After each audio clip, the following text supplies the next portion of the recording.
sequência, então, hoje, tratando sobre essas questões. Então, a ênfase aí, pensando nas rúbricas de aprendizagem, não deveria estar no conteúdo, mas no resultado dessa aprendizagem para o sujeito, que estará condicionada a outras aprendizagens também, conforme a compreensão que temos da relação entre aprendizagem e desenvolvimento.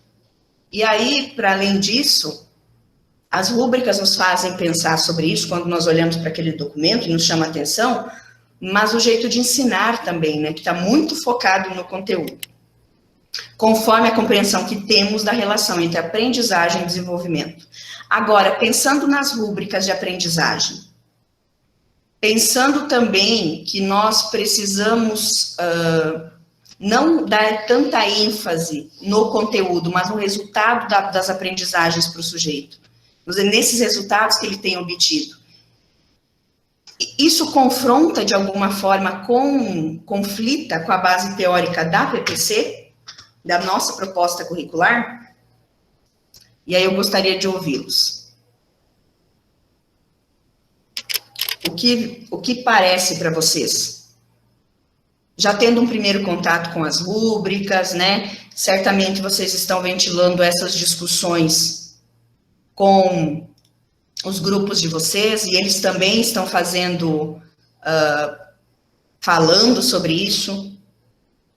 Isso conflita, gente, com a nossa PPC, com a base teórica dela? Que quando eu estou falando de rúbricas, em linhas gerais, eu estou falando de objetivos de aprendizagem, porque aí ali nós elencamos o que acreditamos ser basilar, o que é inegociável, e o sujeito precisa aprender nesse tempo de distanciamento, de ensino não presencial. Isso foi encaminhado por áreas para as instituições, não significa que é pronto e acabado, nós estamos dizendo isso, e agora eu estou reiterando, que as escolas têm autonomia para trabalhar, para expandir esse universo de objetivos de aprendizagem que lá aparecem, mas quando se pensou nas rúbricas foi justamente auxiliar nesse processo de ensino não presencial, então é uma questão para esse momento. E aí, pensando naquilo que é inegociável.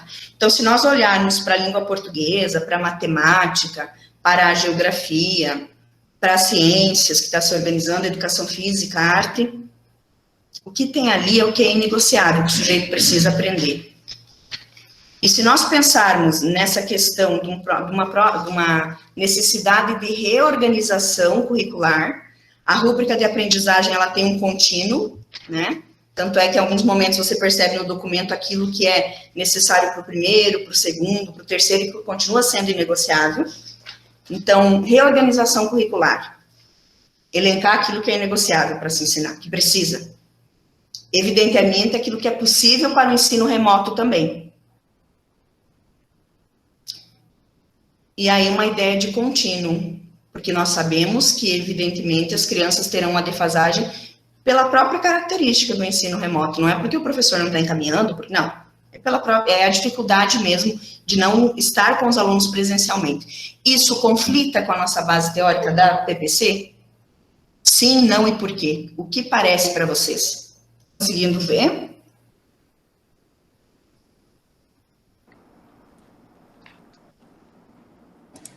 Sim. As rúbricas estão organizadas por objetivos de aprendizagem. E é para isso que a família vai olhar. Já a escola precisa ter em mente a totalidade do processo. Precisa saber ver e identificar o conteúdo que precisa ser aprendido para que determinada capacidade se consolide.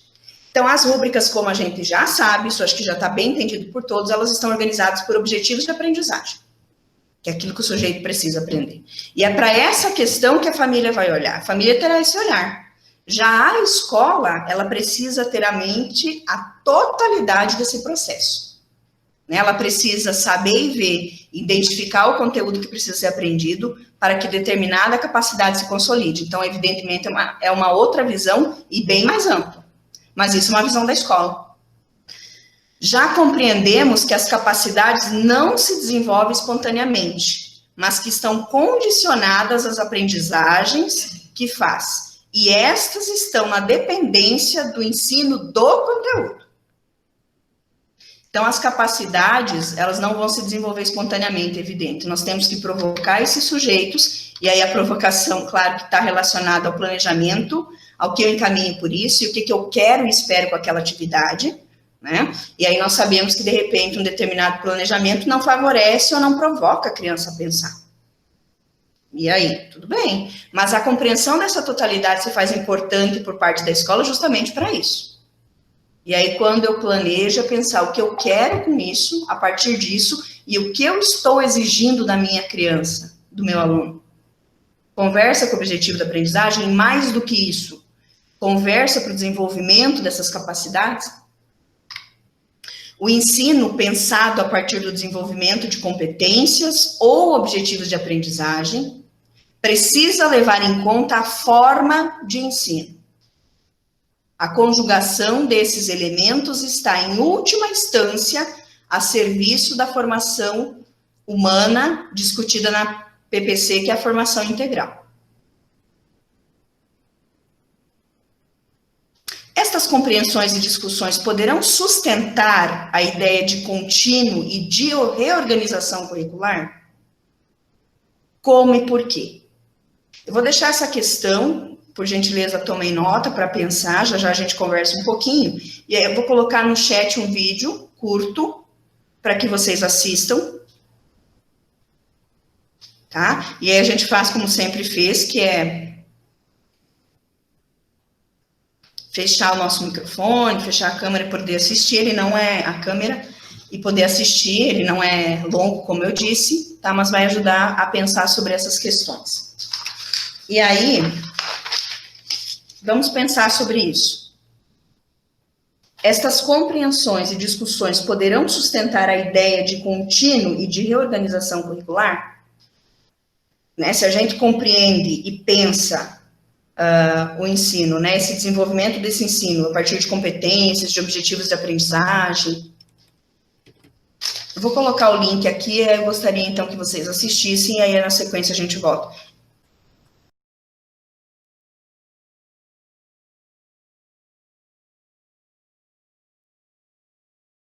Mais enraizada aquela visão do avaliativo punitivo, né? A gente avalia exatamente para punir, né, a questão do aluno, né? E como pensar exatamente nesse diferente, né? A gente avalia, a gente tem várias ferramentas para a gente trabalhar o novo, né, de uma forma ali nova, e agora está vindo também a questão da BNCC, né? E até eu esqueci de comentar aqui no começo, o doutor também ele é coordenador da área de humanas aqui da BNCC, e ele traz uma visão diferente sobre a questão do novo, né, sobre a questão das habilidades. E como a gente fazer exatamente essa questão de desvincular aquilo que está enraizado na gente ali sobre a questão da avaliação. Acho que esse é um dos principais desafios para nós, enquanto professores, né, o pensar diferentes. Né? Às vezes a gente até tem várias ferramentas para a gente trabalhar, né, a questão das habilidades ali, a gente quer saber exatamente o que o aluno precisa reter, como o professor colocou, o que vai ser importante para ele como vida, né, como ser humano, e isso que nós estamos trabalhando exatamente ali enquanto educadores, mas de que forma a gente vai tirar essa raiz, né, que está em nós ainda dessa questão tradicional. Né, quando a gente chega ali na hora de pensar na avaliação, a gente pensa ainda da forma tradicional. A gente faz, como o professor colocou um exemplo ali, toda uma aula diferenciada, nova, né, com várias outras metodologias, mas na hora de avaliar, a gente pensa ainda como o antigo. Eu acho que essa é a principal desafio nesse momento, que está vindo exatamente com a questão das habilidades, né, professor? Exatamente isso. Eu tenho um colega, o professor Valmir Biaca, que se aposentou, e ele disse que, quando ele começou a carreira dele, há 35 anos atrás, a primeira formação continuada que ele fez era sobre avaliação. 35 anos se passaram, ele se aposentou e nós estávamos discutindo o quê? Avaliação. O que mudou de lá para cá? Então, assim, pensar a avaliação, a gente não pode pensar ela desvinculada primeiro do currículo. Da organização curricular, do arranjo como ele é feito, também das metodologias e das condições que nós temos na escola. Nós ainda estamos amarrados, por exemplo, a ideia, o RCO lá, lançar nota, vamos ter então unidades temáticas, agora com a BNCC, unidades temáticas, objeto de conhecimento, habilidades e competências. Bom, então alguma coisa mudou. Eu já sou forçado, no meu planejamento, a me organizar a partir de uma outra lógica. É, de fato, a mudança de paradigma. um neurocientista e físico quântico, Max Planck, ele diz o seguinte: um novo paradigma não se estabelece porque ele de fato é assim tão superior ao paradigma anterior. O que acontece é que uma nova geração surge com novas perguntas, buscando novas respostas e com a mente apta ao novo paradigma. Gente, quando nós avaliamos o quê? Está ainda muito presente a ideia de avaliar o conteúdo, se a criança aprendeu o conteúdo. E o que deveríamos avaliar? É isso mesmo? Avalia-se o conteúdo? E o que é aprender esse conteúdo, né?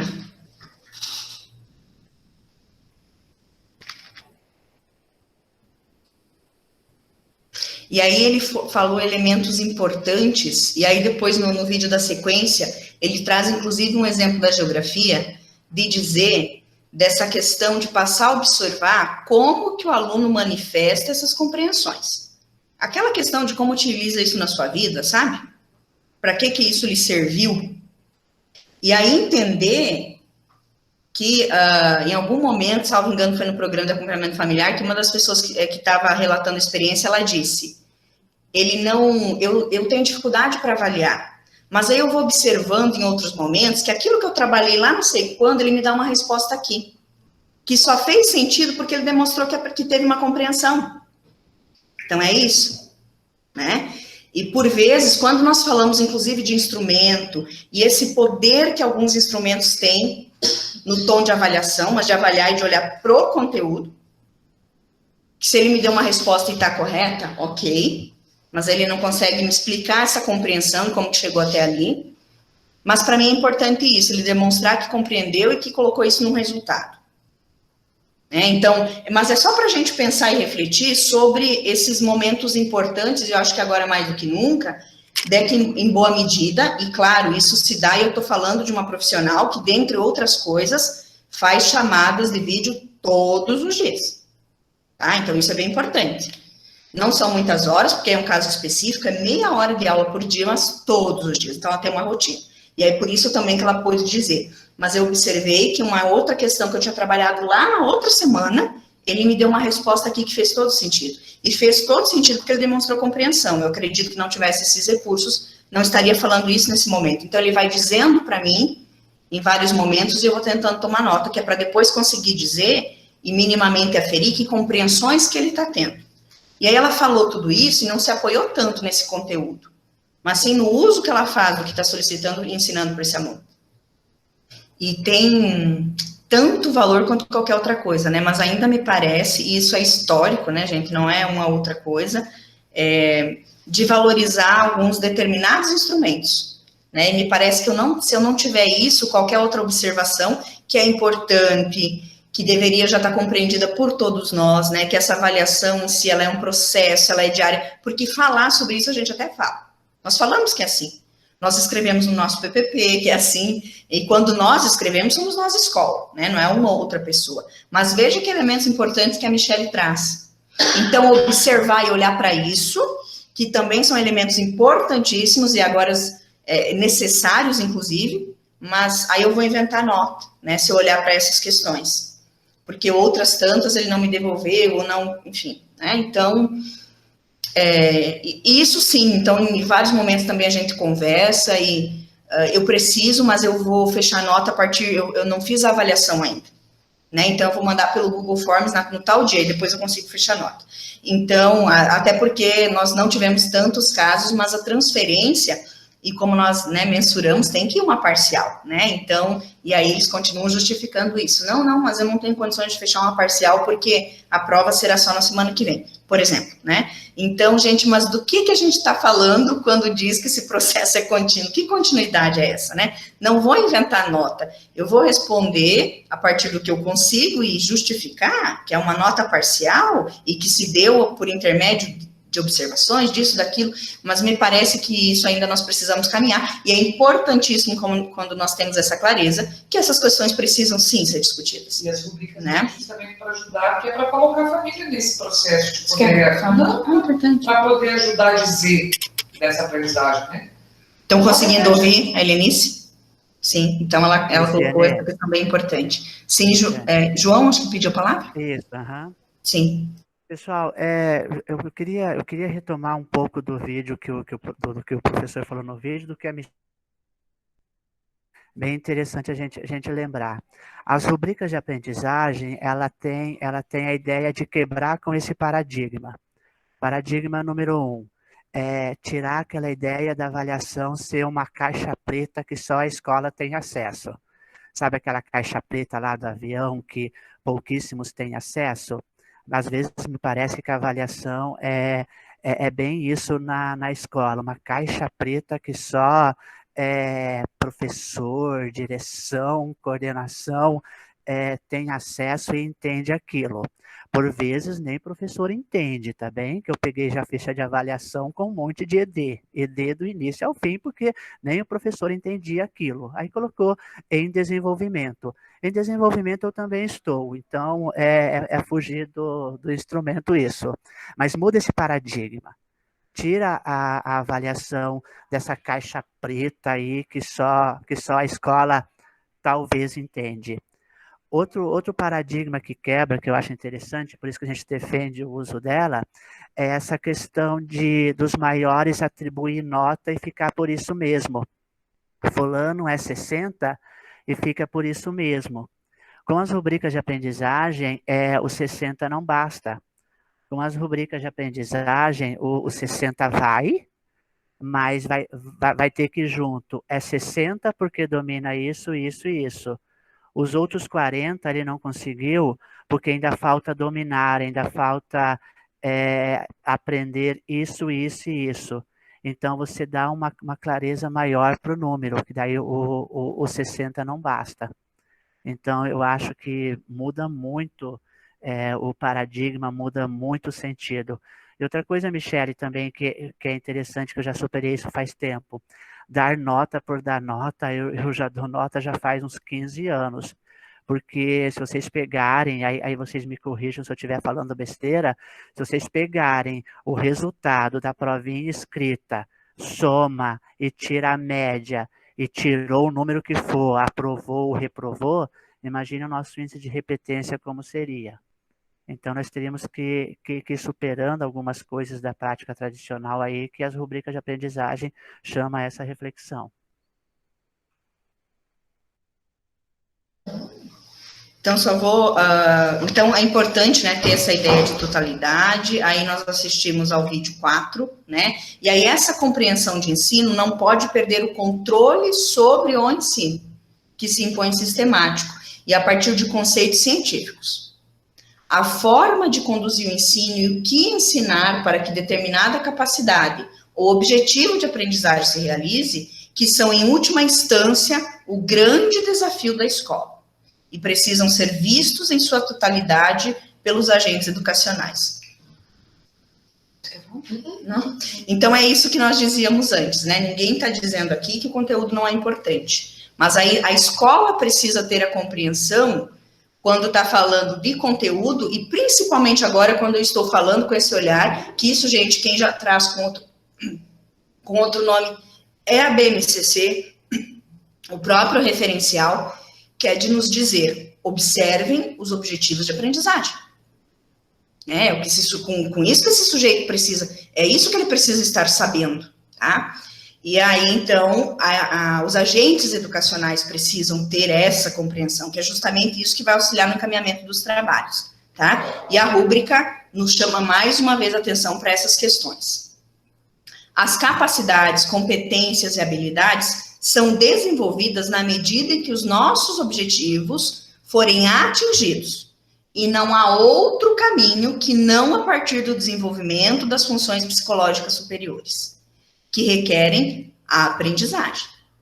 Então, os objetivos de aprendizagem, eles serão alcançados, e essas capacidades, competências e habilidades desenvolvidas, à medida que o nosso planejamento, evidentemente, oportunizar e provocar os alunos para o desenvolvimento dessas funções psicológicas superiores, né? Isso resulta em aprendizagem, isso resulta na necessidade de aprender, então leva o sujeito a pensar sobre, se mobilizar, Então, por isso faz todo sentido não compreender as coisas de maneira fragmentada. Ter essa totalidade na compreensão, isso vai resultar de maneira significativa no encaminhamento das propostas. Quando eu tenho essa compreensão dessa questão de totalidade, eu vou pensar em possibilidades do agora de um planejamento integrado, por compreender que essas questões podem ser provocadas por diferentes áreas, né? Então, isso vai facilitando para tudo. Essa compreensão precisamos ter para garantir um contínuo do ensino e da aprendizagem a partir do reconhecimento da relação entre avaliação e ensino. E aí nós estamos, mais uma vez, nos aparece a questão do contínuo, desta reorganização desse ensino, né? O pensamento linear e cartesiano parece muito presente entre nós. A que isso se deve? Uma questão. E aí, conforme nós fomos conversando e relatando, fato, né? Tanto é que está afirmando, nem põe em questão, né? Nós temos ainda esse pensamento muito linear em nossas práticas, né? E aí já estou, né? E cartesiano, né? De acreditar, em boa medida, que tem que ser desse jeito, acreditar que se não for é uma verdade absoluta isso aqui, que se não for desse jeito, não tenho como mensurar nota, porque se não for do jeito que é feito há tanto tempo, eu vou estar inventando nota. E não está, né? Mas esse movimento, ele precisa. Mas o que se deve a essa compreensão desse jeito, né? E como se amplia a capacidade de pensamento, de compreensão para a tomada de decisão que corresponda ao que nós falamos até aqui. E ainda, aqui essas questões estão relacionadas. Será o que se aprende? Ao como se aprende? Ao uso que se faz do que se aprende? E aqui nós estamos falando de nós, professores, da nossa aprendizagem, né? Não da criança. Não da criança. Exatamente, tá? Tudo isso aqui, desse slide, está relacionado ao professor. É a isso que nós estamos falando.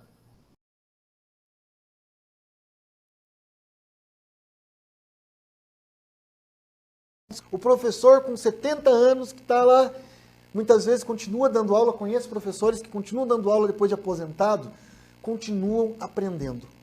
Ensinar é aprender.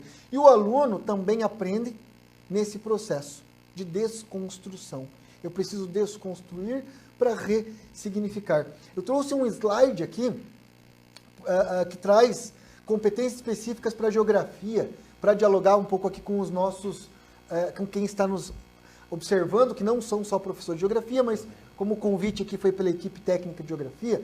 Veja só, quando nós pensamos a avaliação por conteúdo, eu tenho uma dimensão do saber. O que o aluno aprendeu ou decorou daquele conteúdo que ele vai conseguir responder na prova ou no vestibular. Quando eu penso avaliação por habilidades e competência, olhem os verbos que eu tenho aqui. Utilizar conhecimentos geográficos para entender a interação entre sociedade e natureza, exercitar o interesse e o espírito de investigação, resolução de problemas. Ou seja, o meu critério é como que o aluno vai utilizar os conhecimentos geográficos para entender a interação social. 2. Estabelecer conexões entre diferentes temas do conhecimento geográfico e as distintas áreas do currículo escolar. 3. Desenvolver autonomia, senso crítico para a apreensão e aplicação do raciocínio geográfico na ocupação humana e produção do espaço. 4. Desenvolver o pensamento espacial. 5. Desenvolver a utilização de processos, prática e procedimento. 6. Construir argumentos, olha só, construir argumentos com base em informações geográficas. 7. Agir pessoal e coletivamente com respeito, autonomia, responsabilidade. Se você analisar as competências gerais, elas estão conectadas às específicas.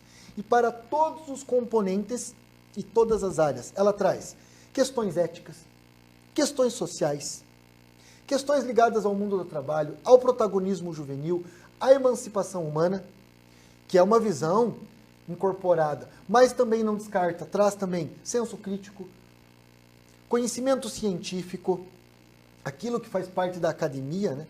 E também está pensando a vida em sociedade. Por isso que é um currículo integral. Ele está coadunando num único currículo aquilo que antes nós tínhamos escolas. Vocês lembram quando a gente estava na trajetória ainda na academia? Tinha a escola nova que tinha um foco de educação, a construtivista que tinha outra, a escola crítica que tinha outra e a escola para o trabalho que era outra concepção. Ok, pessoal? Conseguiram assistir?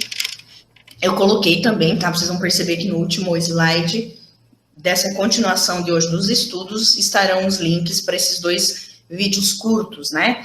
Que nós assistimos. E aí nos chama a atenção justamente aquilo tudo que a gente já dizia, acho que veio realmente, né, para consolidar essa questão. De fato, gente, assim, mas a minha opinião pessoal sobre, né? Desse pensamento mais fragmentado, cartesiano, é cômodo, né? Para mim, se torna bem mais fácil eu avaliar meus alunos a partir do conteúdo. Mas vejam a riqueza que tem quando meu olhar vai lá para a competência, para a habilidade que esse sujeito precisa aprender, para esse objetivo de aprendizagem, entender que esse objetivo transita também em outros componentes curriculares. Dá mais trabalho? Claro que dá. Mas é esse olhar necessário que eu preciso ter. Né? Essa necessidade de conversar sobre isso, ela se faz encantadora justamente por aquilo que a Michele disse, né? Não é inventar nota, eu não vou ter que inventar nota, mas por que também essa visão de apenas acreditar que só é o jeito certo de fazer esse que eu faço? Dessa questão desse pensamento, né, bem cartesiano, né, e aqui se deve a isso, em boa medida, como eu estava dizendo, a própria comodidade, né? Para mim, enquanto professor, é muito mais tranquilo isso, porque me mobiliza a pensar em algumas questões, né?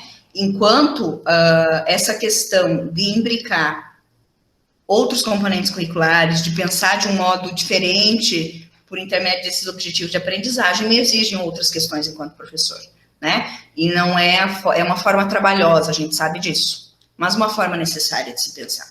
E aí nós precisamos ir conversando sobre isso, né? À medida que nós vamos levando essas discussões para as instituições, e aí eu estou falando de todo e qualquer assunto que seja necessário discutir, não em especial as rúbricas, mas tudo aquilo que precisa, falando sobre isso, que as pessoas conseguem se expressar e colocar também a sua contribuição, nós vamos tanto compreendendo melhor, né? Porque nós sempre vamos ter aquele professor que sim, que se disponibiliza a tentar, a fazer rearranjos de planejamento, a se organizar de uma outra maneira, e vão relatando essas experiências com seus pares, e isso vai gerando frutos, né? A gente sabe disso, e sabe dessa potencialidade, né? E aí, pensando no professor, como se amplia a capacidade do pensamento, né, dessa compreensão para a tomada de decisão que corresponda ao que falamos?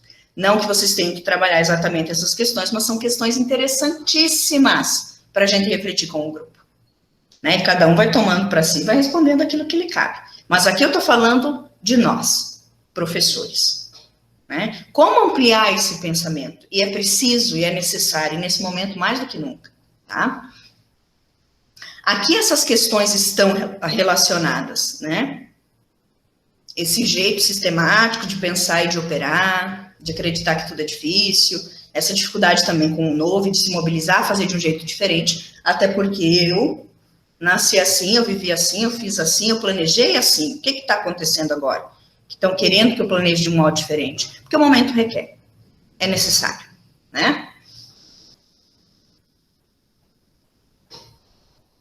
E aí, para ter essa melhor compreensão, será que o caminho seria pensar sobre o que se aprende, né? Para além disso, como que se aprende? E aí eu estou pensando em mim, professora, como que eu aprendo, e principalmente ao uso que eu faço disso que eu estou aprendendo. E aí volta naquilo que eu disse no início, nós tanto melhor compreendemos uma coisa, quanto mais falamos e principalmente operamos e vivenciamos sobre ela. Como a pirâmide demonstra. Perfeitamente, né? A Helenice complementou, como a pirâmide demonstra. E aí sim, gente, provocar, retomar a leitura da pirâmide quantas tantas vezes se fizer necessárias. Que é justamente isso. Eu aprendo, sim, de vários jeitos, mas eu aprendo tanto melhor quando eu vivo aquilo e isso está participando ali do meu dia a dia, daquilo que o professor está dizendo. E eu também, professor, aprendo desse jeito. Fazendo. Tentando. Né? E aí, o último slide tem um texto assim. Pensar a reorganização curricular nessa perspectiva supera a ideia de simplificação ou encurtamento do currículo, desde que haja uma visão mais ampla do ensino e mais rigorosa da escola.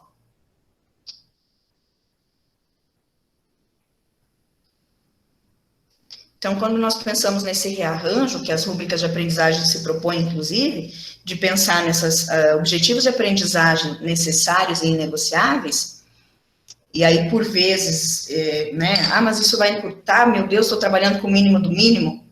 Depende. Isso diz muito sobre a compreensão que eu tenho disso tudo. Sobre a compreensão destes sujeitos que aprendem, que inclui o professor, sobre a compreensão dessa instituição que ensina e, evidentemente, sobre a minha prática. Né? Então, nós vamos ter. E aí, por isso, da importância de levar esses elementos para discussão e de conversar, de fato, sobre eles e operar sobre, né? Acho que é extremamente importante, ok?